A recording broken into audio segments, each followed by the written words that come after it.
মালিক কি আছে কেন আপনার কথা শুনতে হবে নাকি?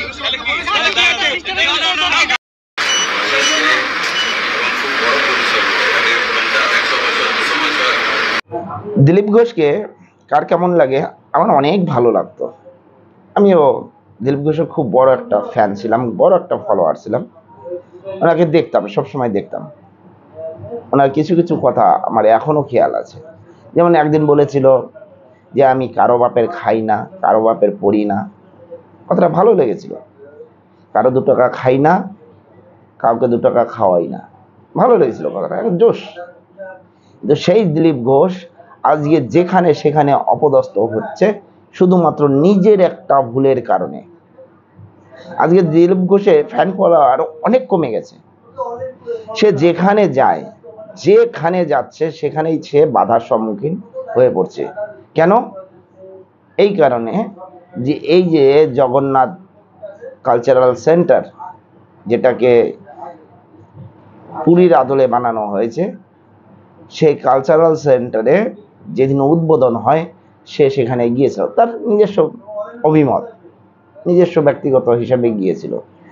কিন্তু এই যে যে কালচারাল সেন্টার, সেখানে উদ্বোধনীতে গিয়েছে দিলীপ ঘোষ এটুকু জানে না যে যারা এই যে বিজেপি করছে, যারা বিজেপি করছে সময়ে অসময়ে দিলীপ ঘোষের পাশে থেকেছে। দিলীপ ঘোষ থাকাকালীন আমাদের অনেক হিন্দু, আমাদের অনেক সনাতনীরা রাস্তাঘাটে যেখানে সেখানে মার খেয়েছে। যারা বিজেপি করে তারা যেখানে সেখানে মার খেয়েছে, অনেকে প্রাণ দিয়েছে। এই দিলীপ ঘোষ যখন নেতৃত্ব দিছিল তখন একটা বিজেপির বড় একটা সরগরম ছিল। তখন এই সনাতনী হিন্দুদের মেরেছিল এই মুখ্যমন্ত্রী, এই মমতা ব্যানার্জির চামচারা বা দলদাস পুলিশরা এর কোনো একটা প্রতিক্রিয়া দেয় না। এমনকি এমন মুখ্যমন্ত্রী নিজে পর্যন্ত প্রতিক্রিয়া দেয়নি, বরং আরও ওই দুধেল গাইদের সাপোর্ট করেছিল। এই জন্য দিলীপ ঘোষ যখন এই কালচারাল সেন্টারে গেছে তখন ওনার যে ফ্যান ফলোয়ার বা তার যে অনুগামীরা ছিল তারা কিন্তু রীতিমতো রেগে গিয়ে দিলীপ ঘোষ এখন যেখানেই যাচ্ছে সেখানেই তাকে বাধার সম্মুখীন হতে হচ্ছে। দিলীপ ঘোষকে এখন যেখানেই যাচ্ছে সেখানেই বাধার সম্মুখীন হতে হচ্ছে। তাকে কোনো জায়গাতে এন্ট্রি দিচ্ছে না, বিশেষ করে বিজেপির সদস্যরা, বিজেপির নিচু তলার কর্মীরা যারা মার খেয়ে এসে, যাদের হাতে মার খেয়েছে, আজকে তাদের সঙ্গে সাক্ষাৎ করছে দিলীপ ঘোষ, যার জন্য নিচু তলার কর্মীরা এই প্রোটেস্টটা করছে। দেখে নিন ডেবরার যে ঘটনা ঘটেছে সেখানে। कोई भी आदमी निकालता नहीं घुसेगा, खाना खाने में कोई मनाही नहीं है, लेकिन ये ग्रुपिज्म चलेगा नहीं, ये दलाली चलेगा नहीं।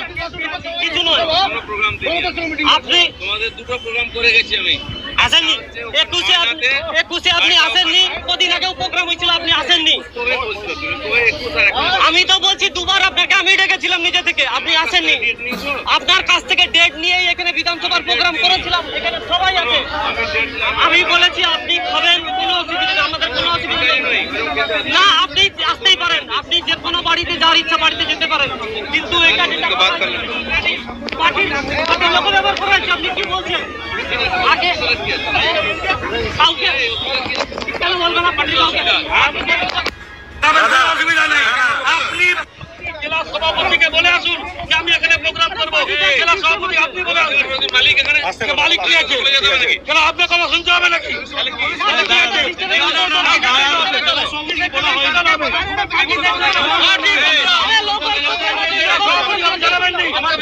উত্তেজন করবেন জেলা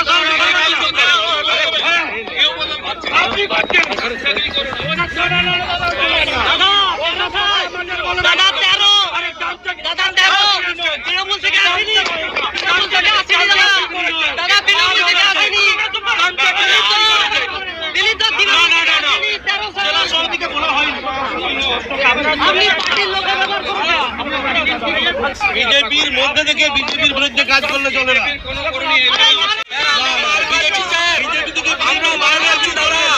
দাদা আমরা মার খাচ্ছি, আপনারা আমরা দিনের পর দিন মার খেয়ে যাবো।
এই বিষয়ে আমাদের পশ্চিমবঙ্গের রাজ্যের যে সভাপতি ডক্টর সুকান্ত মজুমদার উনি কি বলেছে, যে উনি বলছেন যে যদি এই মুর্শিদাবাদে বেছে বেছে হিন্দুদেরকে মারা হয়, বেছে বেছে হিন্দুদেরকে যে মারা হয়েছে মমতা ব্যানার্জির উস্কানিতে বা দলদাস পুলিশ তার একটা প্রতিক্রিয়া দিতে পারেনি। আমাদের রাজ্য সরকার সেই জায়গাটাকে ইন্ধন দিয়েছে। এতগুলো হিন্দু নিপীড়িত হয়েছে যে ইফতার পার্টি করে হিন্দুদের কোনো একটা অনুষ্ঠান হতে দেয় না। সেখানে এই কালচারাল সেন্টার যে হয়েছে সেখানে যাওয়াটা তার উচিত হয়নি। সেটা উদ্বোধনী অনুষ্ঠানে হয়তো পার্সোনালি তাকে ইনভাইট করেছিল, পার্টির থেকে সিদ্ধান্ত ছিল যে না আমরা কেউ যাব না, কমসে কম এই উদ্বোধনীতে, পরে যদি যেতে হয় যাব, তাই কেউ যায়নি। কিন্তু দিলীপ ঘোষ গিয়েছিল। সেই পরিপ্রেক্ষিতে সুকান্ত মজুমদার কি বললেন শুনে নিন। ব্যক্তিগত ব্যাপার, তিনি যাবেন কি যাবেন না, ওনাকে ব্যক্তিগতভাবে আমন্ত্রণ করা হয়েছে। পার্টি এন্ডোর্স করে না এটাকে। পার্টি মনে করে যখন একদিকে হিন্দুরা মার খেয়েছে মুর্শিদাবাদে, পার্টি যেভাবে হিন্দুদের মন্দির ভাঙা হয়েছে, যেভাবে হিন্দুদের বাড়িঘর জ্বালিয়ে দেওয়া হয়েছে, তারপরে ওখানে যাওয়া মানে আমার মনে হয় ওটাকে ইগনোর করা। সেজন্য আমরা পার্টি থেকে সিদ্ধান্ত নিয়েছি আমরা যাব না, উদ্বোধনী অনুষ্ঠানে যাব না। আজকে দিলীপ ঘোষ যেটা করছে সেটা যে এই যে নিচু তলার কর্মীরা যারা রোজ রোজ মার খেয়েছে, এমন কোনো একটা দিন নাই যে মার খায়নি, বা এমন কোনো হিন্দু নাই যে তারা মার খায়নি।